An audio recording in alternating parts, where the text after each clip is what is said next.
How to retrieve your purchase history on Temu app. Hello everyone, I am Bishaka and welcome to our channel.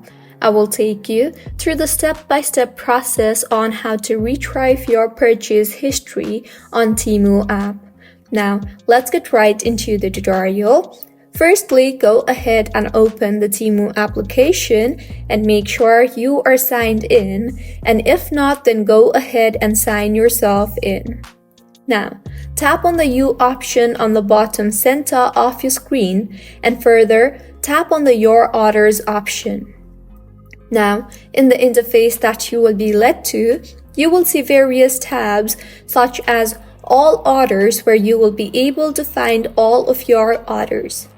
If you tap on Processing, you will be able to view all the processing orders. If you tap on Shipped tab, you will find the orders that has been shipped to you already.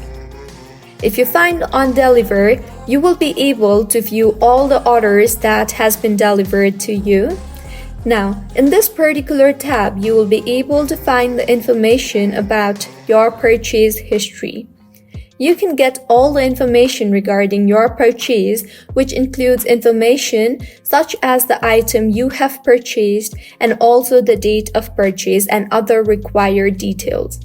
You can also make the same order if you want to. And this is how you can retrieve your purchase history on Temu app. If you find this tutorial helpful, please make sure to like the video and do subscribe to our channel for more contents like this.